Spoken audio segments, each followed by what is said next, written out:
अस्सलाम वालेकुम जी। आज का जो हमारा टॉपिक है वो निबोश आईजी न्यू सिलेबस का यूनिट 1 IG1 का एलिमेंट नंबर 2 है। Element number 2, how health and safety management system work and what they look like.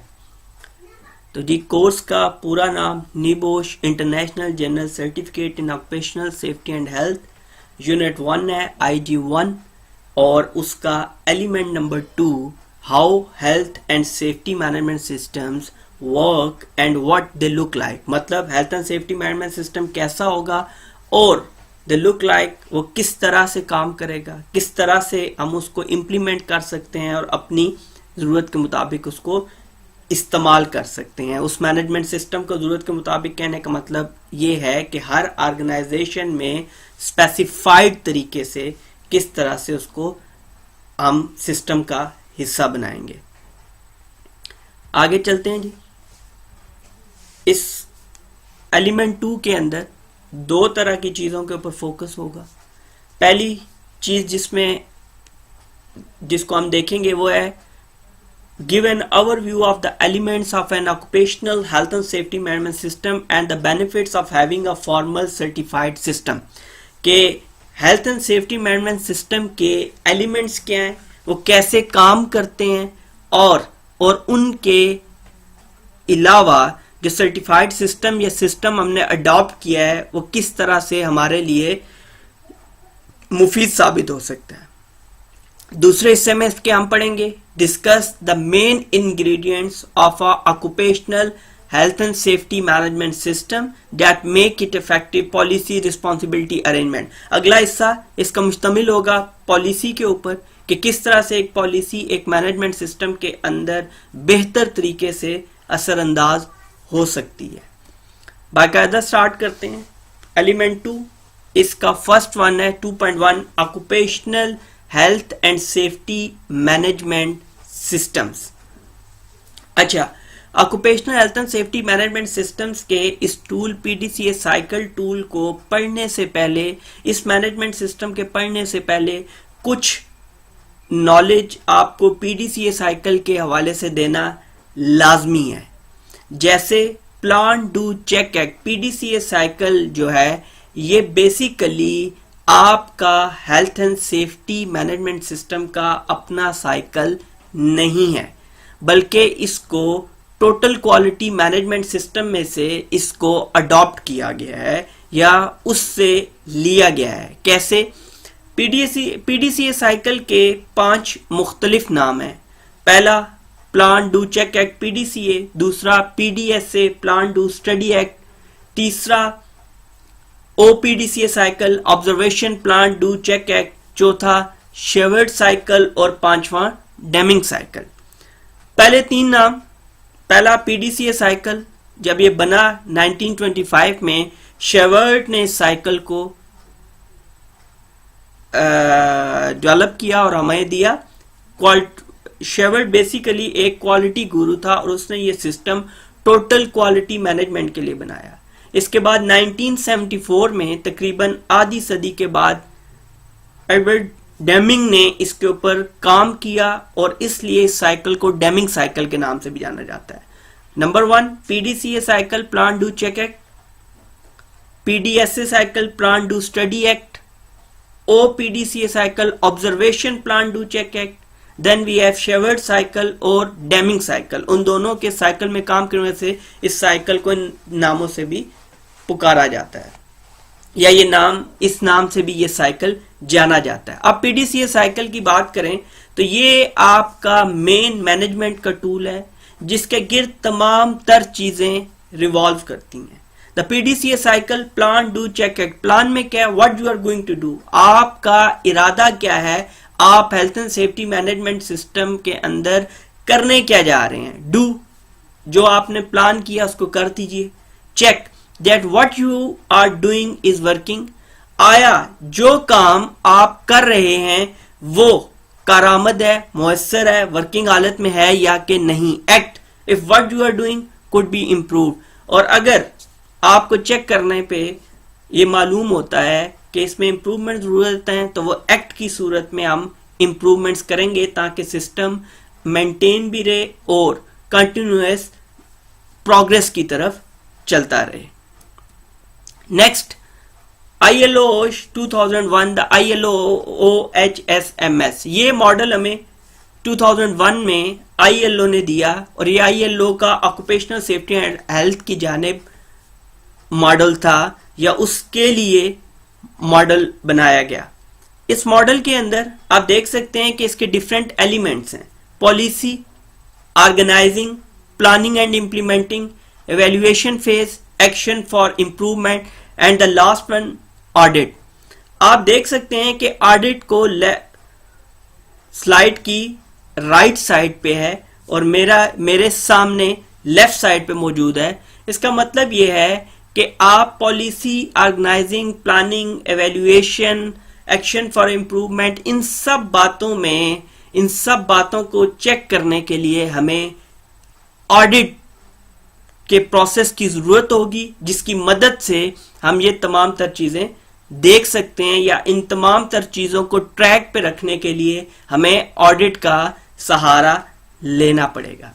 आगे चलते हैं जी, इन्हीं एलिमेंट्स को, ये जो इस ILO OSH है, इसके एलिमेंट्स को समझते हैं। Number 1, policy, clear statement of commitment to health and safety. Policy जो है ये एक स्टेटमेंट है, रिटन स्टेटमेंट होती है जिसके ऊपर रूल्स एंड रेगुलेशंस मेंशन्ड होते हैं रिगार्डिंग हेल्थ एंड सेफ्टी, जिनको अपना के हम अपना health and safety management system बेहतर कर सकते हैं। ऑर्गेनाइजिंग में roles and responsibilities for health and safety, organising section में आपकी रोल्स और रिस्पॉन्सिबिलिटीज होंगी कि आपने हेल्थ एंड सेफ्टी के लिए किसने क्या किरदार अदा करना है या हेल्थ एंड सेफ्टी के अंदर किस बंदे की क्या डेजिग्नेशन है और उसकी क्या रिस्पॉन्सिबिलिटीज हैं। At all levels in the organisation में ये बात कर रहा है आपकी hierarchy of organisation. All levels मतलब टॉप मैनेजमेंट, उसके बाद मिडिल मैनेजमेंट और लोअर में हमारे पास वर्कर्स आ जाते हैं। Next, planning and implementing, detail arrangements to manage health and safety, risk assessment आप परफॉर्म करेंगे। प्लानिंग, आप किसी भी चीज को करने की मंसूबाबंदी करेंगे। देन इंप्लीमेंटिंग, वो जो मंसूबाबंदी कर दी जब आप उसको अमली शक्ल में कन्वर्ट करेंगे तो वो आपका इंप्लीमेंटिंग में कंसिडर होगा। Next we have evaluation. Evaluation जो है ये बेसिकली मॉनिटर करती है कि जो मेथड्स या कंट्रोल मेजर आपने लिए हैं आया उनकी इफेक्टिवनेस क्या है, आया वो इफेक्टिव हैं भी या के नहीं। Audit, independent critical and systematic review of the management system. ये एक ऐसा रिव्यू होता है मैनेजमेंट सिस्टम का जिसके अंदर चीजों को क्रिटिकली देखा जाता है। इंडिपेंडेंट इसलिए होता है कि इसमें किसी का भी कोई दबाव काबिल कबूल नहीं होगा और हकीकत के ऊपर मबनी, फैक्ट्स के ऊपर मबनी जो है वो रिव्यू लिया जाता है मैनेजमेंट सिस्टम का।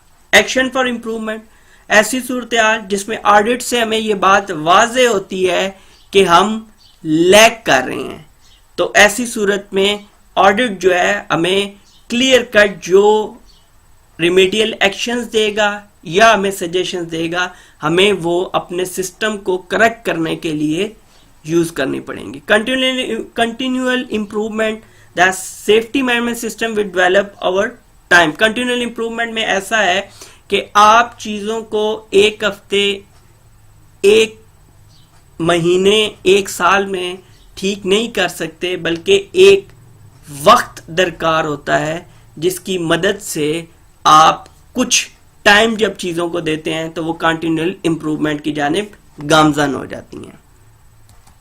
आगे जी, जिस तरह हमने पहले भी डिस्कस किया था कि ISO का जो स्टैंडर्ड हमारे लिए काबिले इस्तेमाल है या जो हमसे रेलेवेंट है, हमसे मुताल्लकत रखता है, मुताल्लिक है हमारे, वो ISO 45001 है, दी OHSMS स्टैंडर्ड।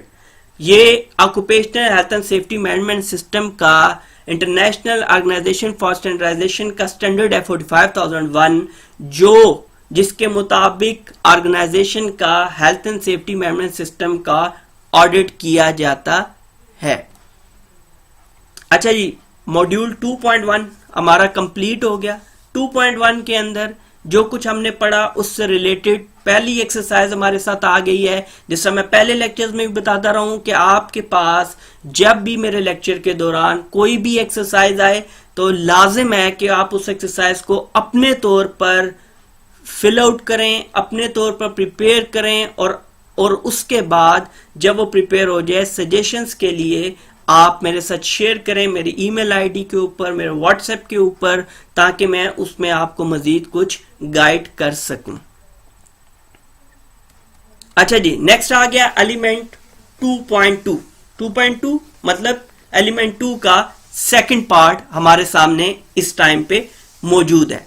सेकंड पॉइंट जो हमारे पास टॉपिक है, सॉरी, ये कहता है making the management system work. अब सिर्फ मैनेजमेंट सिस्टम आपने बना नहीं देना, बल्कि उस मैनेजमेंट सिस्टम ने को काम भी करना चाहिए, या इस काबिल बनाएं कि वो काम करे। तो इसमें सबसे पहले आती है the health and safety policy. Health and safety policy क्या चीज है, इसके बारे में ये मजीद हम पढ़ेंगे।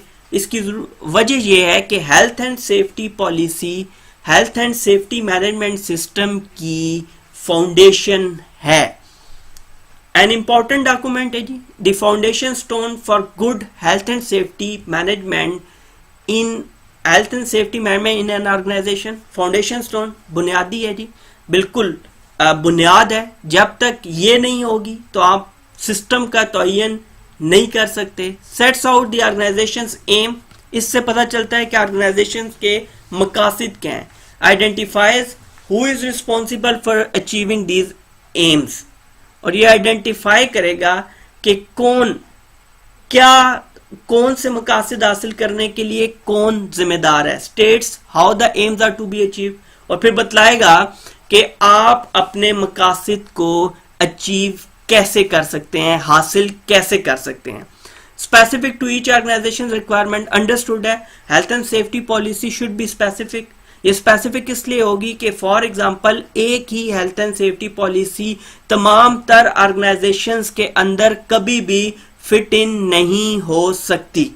उसकी रीजन क्या है कि for example if you are working in a construction industry, तो उसकी हेल्थ एंड सेफ्टी पॉलिसी कभी भी ऑयल एंड गैस इंडस्ट्री की हेल्थ एंड सेफ्टी के पॉलिसी के से मिलती जुलती नहीं हो सकती। तो दोनों के लिए एक ही हेल्थ एंड सेफ्टी पॉलिसी जो है वो कारामद नहीं होगी। एक नोट दिया गया नीचे, not to be confuse with policy in the health and safety management system model. आपने पॉलिसी के साथ कंफ्यूज नहीं होना, बल्कि पॉलिसी ही इसका स्टार्टिंग पॉइंट है, जिसको सामने रखते हुए तमाम तर मैनेजमेंट सिस्टम आपका काम करेगा। अच्छा जी, ग्रुप डिस्कशन आ गई। Why might the health and safety policy of two organization be different? ये जी आप सॉल्व करेंगे, सॉल्व करने के बाद मेरे साथ इसको शेयर करेंगे। Secondly, why is not there a prescribed one size fits all approach to developing a policy? कहता है और ऐसा क्यों नहीं किया जा सकता, कि ऐसा क्यों नहीं है कि जहां पे एक ऐसी ही पॉलिसी बना दी जाए जो सबके ऊपर फिट आए। तो इस चीज के बारे में भी आप बताएंगे कि क्या वजह है, क्यों ऐसा पॉसिबल नहीं है, या ऐसा क्यों नहीं होता है। नेक्स्ट ग्रुप एक्सरसाइज में ये भी क्वेश्चन है, why is an organisation health and safety policy so important, why might two organisation doing similar work have different policies. अच्छा, ये दोनों सवालों के आप जवाब जो हैं वो उसी तरह जिसका मैंने पहले बताया मेरी पहली वीडियोस में है, कि आप इन ग्रुप एक्सरसाइजेस को, ग्रुप डिस्कशन पॉइंट्स को, और इसके अलावा क्विज को या बाकी एक्सरसाइज के अंदर मौजूद क्वेश्चंस को सॉल्व करके मेरे साथ शेयर करेंगे, जिसका पर्पस ये है ताकि आपकी अच्छे तरीके से इस लेक्चर से, इस नॉलेज से अंडरस्टैंडिंग डेवलप हो सके। नेक्स्ट जी, अच्छा जी, आर्टिकल्स का सिलसिला अभी तक जारी है। जो ILO हमें रेकमेंड कर रहा है या ILO के कन्वेंशंस हैं। तो मैं थोड़ा सा रिकॉल करता चलूँ आपको कि हमने आर्टिकल्स जो ILO के अभी तक डिस्कस कर चुके हैं, उनमें एलिमेंट 1 के अंदर पहला article 16, then we have on employer, then we have article number 10 same on employer, then we have article number 19 on workers और article number 17 on shared occupiers of shared premises जो था उसके मुतालिक आर्टिकल हमारा 17 था। अब जी हम पांचवें आर्टिकल के बारे की जानिब बढ़ रहे हैं। आर्टिकल नंबर 14 क्या कहता है, इसके अंदर में क्या गाइडेंस देता है, किस बारे में गाइडेंस दे रहा है जी? ये हेल्थ एंड सेफ्टी पॉलिसी के बारे में गाइडेंस दे रहा है हमें।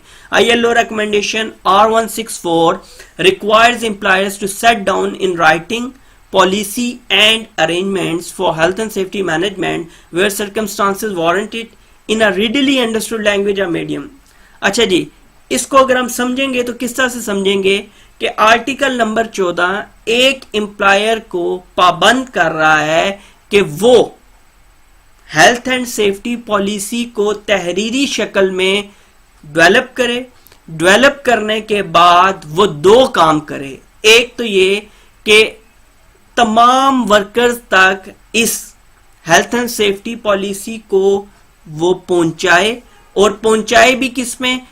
ऐसे मीडियम में, ऐसी जुबान में जो हर एक वर्कर के लिए काबिल कबूल हो। फॉर एग्जांपल डिफरेंट कंट्रीज में डिफरेंट नेशंस के लोग काम कर रहे होते हैं तो वहां पे लैंग्वेज बैरियर होता है। तो लाजमी बात है कि आप वर्कर्स को जो जुबान उनके लिए आसान है, सीखने में आसान, समझने में आसान है, तो उसी में आप ये अपनी हेल्थ एंड सेफ्टी पॉलिसी उन तक पहुंचाएंगे ताकि कोई भी worker health and safety policy के अंदर मौजूद रूल्स रेगुलेशंस वगैरह से दूर ना रहे।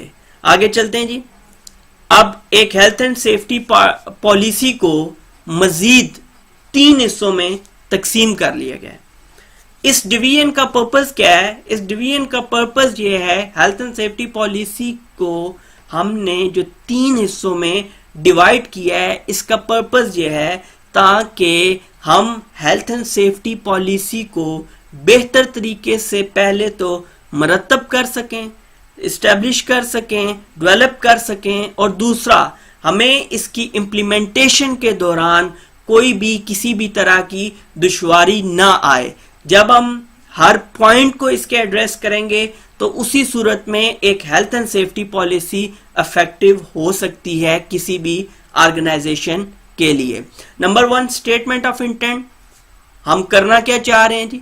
ऑर्गेनाइजेशन और कौन क्या करेगा, कौन इस स्टेटमेंट ऑफ इंटेंट के मुताबिक जाएगा, अरेंजमेंट्स और how they are going to do it, और कैसे किया जाएगा। पहली चीज आ गई हमारे पास general statement of intent.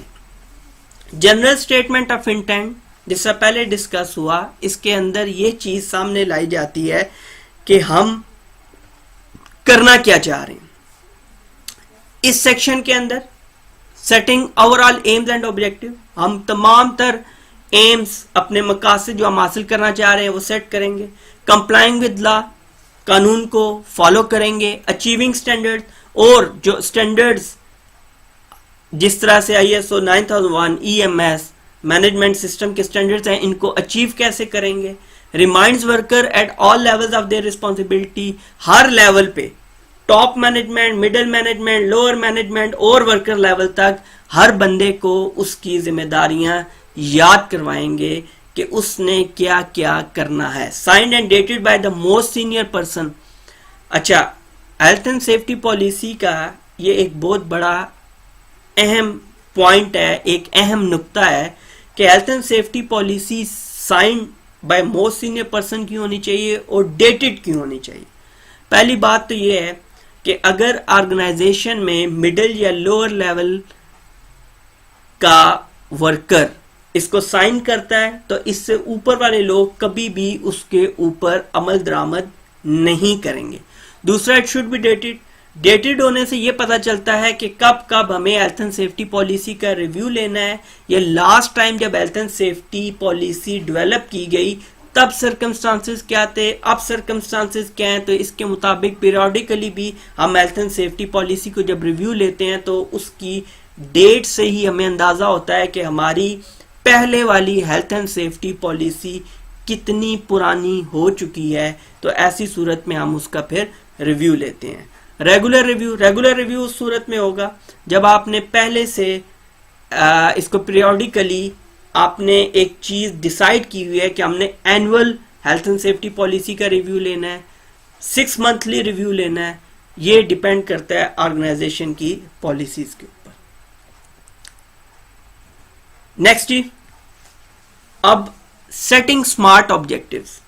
Smart यहां पे एज एब्रीविएशन यूज हुआ है, जिससे बताने का मकसद ये है कि जब आप जनरल स्टेटमेंट ऑफ इंटेंट में ऑब्जेक्टिव सेट करेंगे तो वो ऑब्जेक्टिव्स आपके स्मार्ट होने चाहिए। कैसे? एज पर स्पेसिफिक, मखसूस हो कि अगर आप ऑयल एंड गैस इंडस्ट्री के लिए बना रहे हैं तो वो हेल्थ एंड सेफ्टी पॉलिसी के ऑब्जेक्टिव जो हैं वो उसी को ही मैच करते हों, मेजरेबल, जिनको आप मेजर कर सकें। और मेजर करने के लिए यहां पे वर्ड क्वांटिफाइड यूज हुआ है। टेक्निकली हम मेजर जब भी करेंगे तो हम पास्ट रिकॉर्ड्स की बिहाफ पे मेजर करेंगे, क्योंकि हेल्थ एंड सेफ्टी एक क्वालिटेटिव थिंग है। हेल्थ एंड सेफ्टी एक क्वांटिफाइबल चीज नहीं है कि हम इसको पहले से, तो ये वर्ड जो क्वांटिफाइड यहाँ पे यूज हुआ है, इसका मकसद बताने का यहाँ पे ये है कि पास्ट रिकॉर्ड्स को सामने रखते हुए, पास स्टैट्स को सामने रखते हुए आप देखेंगे कि आपने टारगेट्स अचीव किए या कि नहीं। अचीवेबल, हाँ, ऐसे ऑब्जेक्टिव्स होंगे जिनको हम अचीव करने की सलाहियत भी रखते हो। सिर्फ कागजी कार्रवाई में लिख के बात नहीं बनेगी जब तक कि आप प्रैक्टिकली उनको अचीव ना कर लें। रीजनेबल हो with time scale and resources, कि आप किसी भी सूरत बर्डन ना फील करें इसको अचीव करने में, और टाइम स्केल भी ऐसा हो जिसमें ये कंप्लीट होते हो। टाइम बाउंड डेडलाइन देंगे, टाइम स्केल देंगे। इसकी रीजनिंग ये है कि अगर आप टाइम बाउंड नहीं करेंगे चीजों को, फॉर एग्जांपल आप कहते हैं you have to perform risk assessment. अब जब आपने कह दिया you have to perform risk assessment, आपने साल में एक बार की, कब की, बस रिस्क असेसमेंट, तो ऐसी सूरत में मैनेजमेंट सिस्टम ऑन ट्रैक नहीं रह सकता। तो ऐसी सूरत में आप डेडलाइन कैसे देंगे, जिससे यहाँ पे एग्जाम्पल भी मेंशन्ड है 48 risk assessment with in a 12 months period. तो अंडरस्टूड है 48 डिवाइडेड बाई 12 4, तो मतलब हर वीक में आपको एक रिस्क असेसमेंट परफॉर्म करनी पड़ेगी ऑन ट्रैक रहने के लिए। नेक्स्ट जी, सेटिंग स्मार्ट ऑब्जेक्टिव्स ही कंटिन्यू है, कहता है it will be important to consider. मतलब जब आप स्मार्ट ऑब्जेक्टिव सेट कर रहे हो तो आपने ये चीजें कंसीडर करनी है, क्योंकि ये चीजें अहमियत की हामिल हैं इस दौरान। Who is going to set the objective? कौन है जो मकासद का तयन कर रहा है? How objectives will be set at each function level? और फिर इन मकासद को कैसे ऑर्गेनाइजेशन के हर फंक्शनल लेवल के ऊपर हम अचीव कर सकते हैं? लीगल एंड अदर रिक्वायरमेंट्स, इसके लिए हमें क्या कानूनी पेचीदगियां या क्या ऐसी रिक्वायरमेंट्स दूसरी ऑर्गेनाइजेशन की हैं जिनको फुलफिल करना हमारी जिम्मेदारी है? हैजर्ड्स क्या हैं ऑर्गेनाइजेशन के, रिस्क क्या हैं, टेक्नोलॉजिकल ऑप्शन हमारे पास क्या अवेलेबल हैं, उसके अलावा financial, operational and business requirement के माली तौर पर और प्रैक्टिकली इसको परफॉर्म करते हुए, और बिजनेस की क्या रिक्वायरमेंट हो सकती है, मतलब माली तौर पर, ऑपरेशनल और बिजनेस, हमें इसके अंदर क्या क्या चीजें दरकार होंगी। Views of interested party, interested party से मुराद कोई भी बंदा, कोई भी ऑर्गेनाइजेशन, कोई भी ग्रुप ऑफ पीपल जिनका इंटरेस्ट है इस बिजनेस में, बेसिकली स्टेक होल्डर्स, कि या तो जिन्होंने इन्वेस्ट किया हुआ है, या तो जो ये काम परफॉर्म करेंगे, या जनरल पब्लिक, कोई भी ऐसा जो इससे अफेक्ट हो सकता है इस काम से, तो उन तमाम तर लोगों के व्यूज लाजमी लिए जाएंगे ताकि किसी भी सूरत किसी को भी किसी भी तरह की शिकायत ना हो। आगे जी अगेन ग्रुप एक्सरसाइज आ गई। ग्रुप एक्सरसाइज में कहता है जी टारगेट में be included in the statement of intent to show commitment to improvement, ठीक हो गया। Why target should be included, general examples only needed, ये आप बताएंगे कि टारगेट्स क्यों हम इंक्लूड करते हैं जनरल स्टेटमेंट ऑफ इंटेंट में। आगे चलते हैं जी, आगे चलेंगे तो अब हमारा सेकंड पार्ट आ गया है। किसका सेकंड पार्ट आ गया है?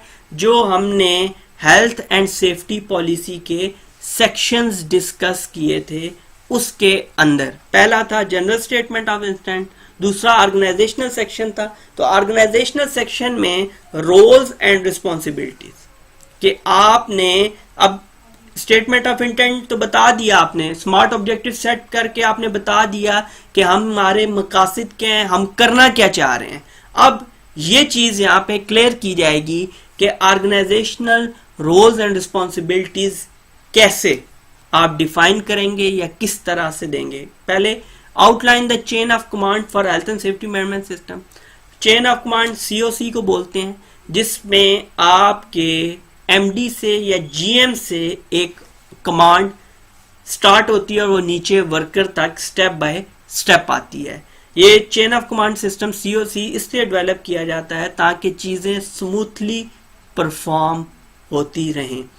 आगे जी आइडेंटिफाई, इसके अंदर फिर हम रोल्स और रिस्पॉन्सिबिलिटी स्टाफ की आइडेंटिफाई करेंगे। Usually includes an organisational chart relating to health and safety, और ये ऑर्गेनाइजेशनल चार्ट इसी तरह है जिसमें सबसे ऊपर आपका GM या MD है, नीचे डिपार्टमेंटल डायरेक्टर्स आएंगे, उनके नीचे मैनेजर्स, मैनेजर्स के नीचे सुपरवाइजर्स, सुपरवाइजर्स के नीचे general worker. Then last one show lines of communication and feedback, और फिर उसके बाद आप किस तरह से चीजों को कम्युनिकेट करेंगे लोगों तक, वर्कर्स तक, ऊपर से नीचे कैसे चीजों को कम्युनिकेट किया जाएगा, और ऑर्गेनाइजेशन स्ट्रक्चर में नीचे से ऊपर कैसे फीडबैक को पहुंचाया जाएगा।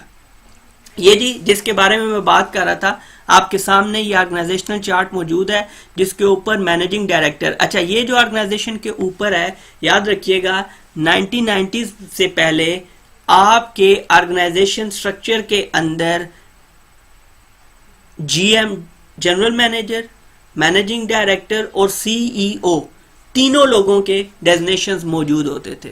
अब जो नया स्ट्रक्चर कुछ ऑर्गेनाइजेशन में आज तक ऐसा है, लेकिन जो न्यू स्ट्रक्चर डेवलप किया गया है एक मैनेजमेंट सिस्टम के अंदर रहते हुए, ऑर्गेनाइजेशनल स्ट्रक्चर या ऑर्गेनाइजेशनल रोल्स एंड रिस्पॉन्सिबिलिटी के हवाले से जो स्ट्रक्चर डेवलप किया गया है, उसमें अब सबसे ऊपर या तो मैनेजिंग डायरेक्टर होगा या CEO होगा या आपका जनरल मैनेजर होगा। उसके नीचे जी डायरेक्टर्स आगे, उससे नीचे मैनेजर्स, उससे नीचे सुपरवाइजर्स और उससे नीचे एम्प्लॉइज। और हेल्थ एंड सेफ्टी एडवाइजर को अगर आप देखें तो वो तमाम तर जो लेवल्स हैं उनके ऊपर इंटरेक्ट कर रहा है, उन तमाम तर लोगों से राब्ते में है, क्योंकि हेल्थ एंड सेफ्टी एडवाइजर ने मेक श्योर करनी है मैनेजिंग डायरेक्टर से लेके एम्प्लॉइज तक सबकी सेफ्टी को। अच्छा जी नेक्स्ट आ गया। अब इनकी जो रिस्पॉन्सिबिलिटीज हैं वो हम काफी डेप्थ में अपने आने वाले एलिमेंट के अंदर पढ़ेंगे, लेकिन यहां पे सिर्फ हम उनको आउटलाइन करके आगे चलेंगे। द CEO और MD ultimately responsible and accountable, क्योंकि वो चेयर कर रहा है पूरे सिस्टम को, तो ऐसी सूरत हाल में रिस्पॉन्सिबिलिटी और अकाउंटेबिलिटी उसी के साथ रहेगी। Management responsible for day to day management, जो टॉप मैनेजमेंट ने बता दिया उसको हर रोज की बुनियाद पे किस तरह से ऑन ट्रैक रखेगा, ये रिस्पॉन्सिबिलिटी मैनेजमेंट की है। All employees responsible for acting safely, जो वर्कर्स को बता दिया गया जो कि वर्कर के ऊपर रिस्पॉन्सिबिलिटी है article number 19 of ILO C155 के तहत के वर्कर को जो कुछ सिखाया गया वो उसको बरूए कार लाते हुए बेहतर तरीके से सेफली काम को परफॉर्म करेगा। Then we have competent person. Competent person कौन है? मैं कल भी बता चुका हूं, जो चीज चार चीजों के हामिल होंगे, कैट knowledge, ability, training and experience. अब यहाँ पे competent person first is a fire marshal, then we have specialist health and safety practitioner, ऐसे लोग जो हेल्थ एंड सेफ्टी के डिपार्टमेंट को लुक आफ्टर कर रहे हैं प्रैक्टिकली, वो आपके specialist health and safety practitioner में आएंगे। नेक्स्ट वी हैव इसी के आगे responsible for providing advice to sport, management and employee. अच्छा जी, last section of the health and safety policy का लास्ट सेक्शन आ गया. जनरल स्टेटमेंट ऑफ इंटेंट हमने डिस्कस कर लिया. उसके अंदर कैसे स्मार्ट ऑब्जेक्टिव्स को हमने डिसाइड किया, सेट किया. उसके बाद ऑर्गेनाइजेशनल सेक्शन आया जिसमें हमने रोल्स एंड रिस्पॉन्सिबिलिटीज असाइन की. और उसके बाद अब अरेंजमेंट्स. अब हम अरेंजमेंट्स करेंगे कि इस सिस्टम को प्रैक्टिकली ऑन ट्रैक रखने के लिए या इस मैनेजमेंट सिस्टम को मेंटेन रखने के लिए हमें क्या क्या अरेंजमेंट्स करनी होंगी. अब इन अरेंजमेंट्स में जनरल टॉपिक्स में आता है हमारे पास कि इन जनरल कौन कौन सी हमें अरेंजमेंट्स करनी है. कैरिंग आउट रिस्क असेसमेंट, हम रिस्क असेसमेंट्स परफॉर्म करेंगे. इंफॉर्मेशन इंस्ट्रक्शन एंड ट्रेनिंग, हाँ एम्प्लॉयर वर्कर को इंफॉर्मेशन इंस्ट्रक्शन देगा, हदायत देगा और ट्रेनिंग देगा. Accident and near miss reporting, recording and investigation, जिसका हवाला मैं अपने पिछले लेक्चर में दे चुका हूं कि रिडर 1995 जिसकी अपडेटेड फॉर्म रिडर 2013 है, reporting of injuries, diseases, dangerous occurrences regulations 1995 and 2013 जो अपडेटेड फॉर्म है, उसके तहत आपको कोई भी छोटे से छोटा वाकया और बड़े से बड़ा हादसा हर सूरत रिपोर्ट करना है.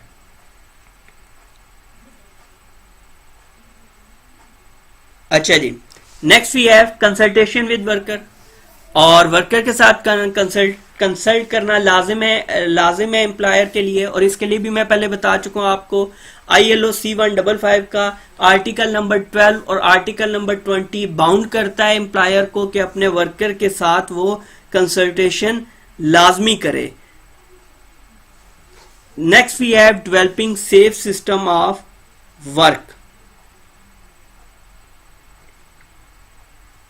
जब हम बात करेंगे सेफ सिस्टम ऑफ वर्क की, तो सेफ सिस्टम ऑफ वर्क हमारा आगे चल के पूरा टॉपिक भी है कि किस तरह से आपका सेफ सिस्टम ऑफ वर्क काम करता है. किसी भी काम को महफूज तरीके से सरंजाम देने के लिए हम कैसे सिस्टम्स को डेवलप करते हैं.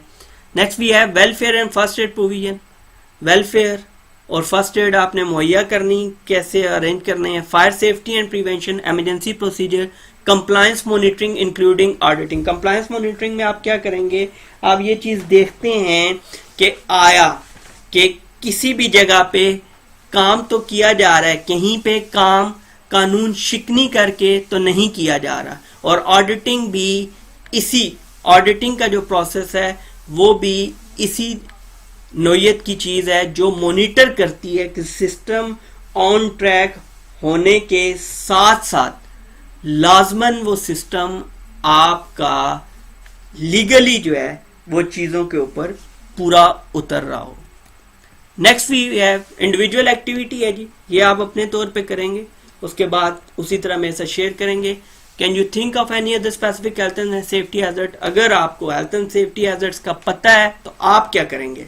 Write down as many as you can think of which you believe should be included in the arrangement section of health and safety policy.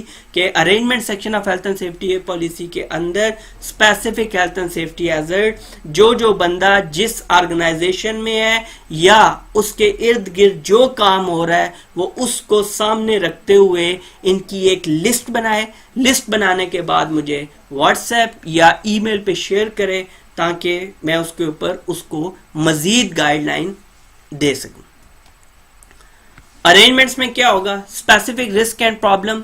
हमारी जो health and safety management system है इसके अंदर हर industry के अंदर risk और problems मौजूद होते हैं.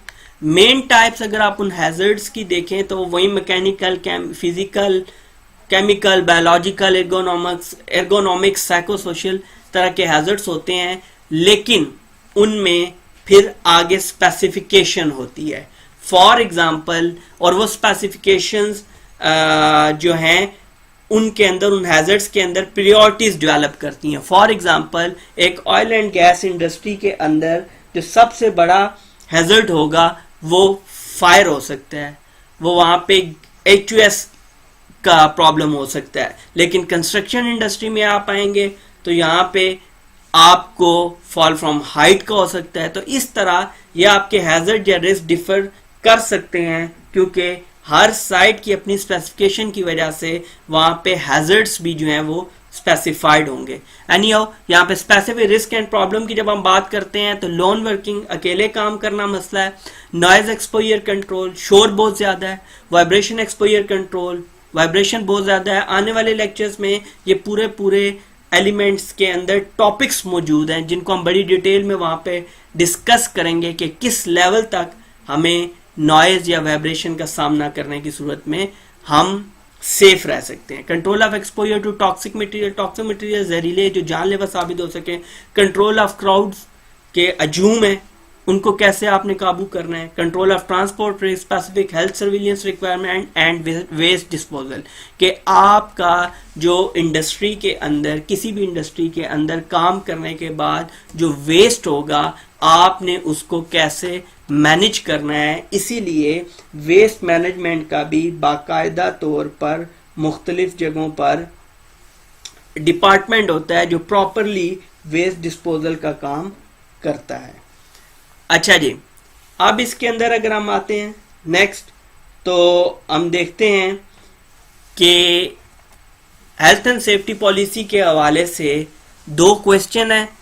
ये क्वेश्चन भी आप लिखेंगे और इनके आंसर लिख के मेरे साथ शेयर करेंगे। How can a policy be effectively communicated and when should it be reviewed, और इसको कैसे रिव्यू किया जा सकता है। Next we have reviewing policy. अब health and safety policy review करने की अपॉर्चुनिटीज हमें कब कब मिल सकती हैं, कब कब वो मौके होंगे, कब कब वो लम्हात होंगे कि जिनमें हम हेल्थ एंड सेफ्टी पॉलिसी का असर-ए-नो जायजा ले सकते हैं, रिव्यू ले सकते हैं।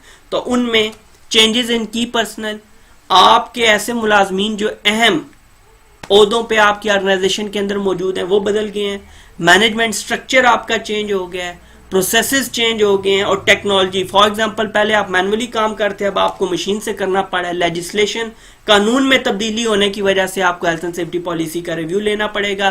फॉलोइंग एन इंसिडेंट, एक इंसिडेंट हुआ जिससे हमें यह पता चला कि अब हमारी हेल्थ एंड सेफ्टी पॉलिसी इस काबिल नहीं है कि वो सरवाइव कर सके, तो हमें हेल्थ एंड सेफ्टी पॉलिसी का रिव्यू लेना पड़ेगा। Then we have as a result of enforcement action, enforcement action हुआ, उसने बताया कि भाई ये आपका जो एक्सीडेंट हुआ है इसके पीछे मुहर्रिकात ये हैं कि आपकी हेल्थ एंड सेफ्टी पॉलिसी अब इस काबिल नहीं है कि उसके तहत मजीद सिस्टम को चलाया जा सके।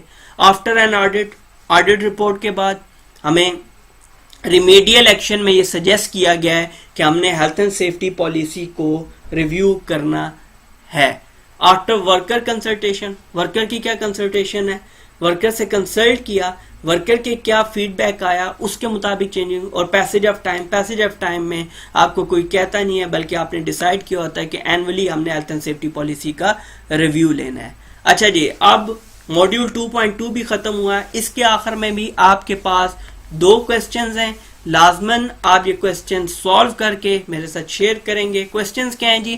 क्वेश्चन 1 है, what are the 3 key parts to a health and safety policy, कि हेल्थ एंड सेफ्टी पॉलिसी के कौन से 3 हिस्से हैं, वो कौन से 3 जुज हैं जो हेल्थ एंड सेफ्टी पॉलिसी के हैं।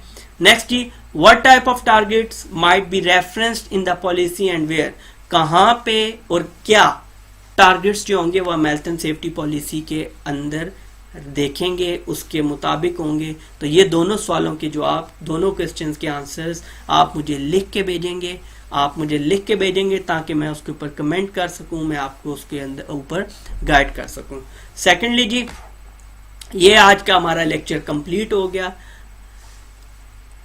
एलिमेंट 2 IG 1 का। अच्छा जी, ये डिटेल्स आ रही हैं, डिटेल्स सामने रखने का मकसद ये है कि सबसे पहली बात, अगर किसी को इस लेक्चर के रिगार्डिंग मटेरियल चाहिए, PDF फॉर्म में बुक्स चाहिए या कोई और नोट्स मटेरियल रिक्वायर्ड है, तो वो मुझे इसी वीडियो के कमेंट में अपनी ईमेल भेज के मंगवा सकता है, या वो मुझे ईमेल करे या मुझे इस नंबर के ऊपर हमें व्हाट्सएप करे, तो हम एज सुन एज पॉसिबल उसको वो चीज़ दे देंगे। लेक्चर के आखिर में दोबारा एक बात मैं दोहराता चलूँ कि मेरे तमाम तर लेक्चर्स उर्दू में, और वो भी आसान उर्दू में होने की वजह मैं कई बार बता चुका हूँ। वो वजह ये है कि मेरा मकसद सिर्फ और सिर्फ प्रोफेशनल्स को इंटरटेन करना नहीं है, या मेरा मकसद सिर्फ और सिर्फ मैं उन लोगों को अट्रैक्ट नहीं करना चाहता कि जो ऑलरेडी फील्ड में प्रोफेशनल्स हैं, बल्कि मेरा मकसद ये है कि एक आम तालीम हासिल किया हुआ है इंसान और उससे लेके एक प्रोफेशनल तक कोई भी बंदा इन मेरी वीडियो से फ़ायदा ले सकता है, अपना नॉलेज बेहतर कर सकता है और हेल्थ एंड सेफ्टी की फील्ड में बेहतर तरीके से परफॉर्म कर सकता है। उसके अलावा जो स्टूडेंट्स हैं जो ये कोर्स कर रहे हैं या करना चाह रहे हैं, उनके लिए भी बड़ी आसानी के साथ, बड़ी आसान तरीके से मैंने चीज़ों को समझाया है। बावजूद इसके अगर आपको इसके अंदर कोई भी कमी या समझने में कुछ दुश्वारी पेश आ रही है तो आप मुझसे रब्ता कर सकते हैं, और रब्ता करने के लिए आपके सामने मीडियम्स मौजूद हैं कि आप मुझसे किस किस तरह से रब्ता कर सकते हैं। एक बात और ऐड करता चलूँ, जो लोग मुझे एक सीक्वेंस के साथ फॉलो कर रहे हैं वो एक बात याद रखें कि IG1 एलिमेंट 3 जो होगा वो लेंथी एलिमेंट्स होने की वजह से मेरी तीन वीडियोस में पार्ट 1, पार्ट 2, पार्ट 3 में अपलोड होगा। तो इस बात का आपने ख्याल रखना है कि जब आप एलिमेंट 3 पे पहुंचें तो उस दौरान आपने मुकम्मल एलिमेंट 3 पढ़ने के लिए उन तीनों पार्ट्स को तफसीलन पढ़ना होगा। अभी तक के लिए इतना ही। इंशाल्लाह अपनी नेक्स्ट वीडियो के साथ बहुत जल्द आपसे मुलाकात होती है। अल्लाह हाफिज़।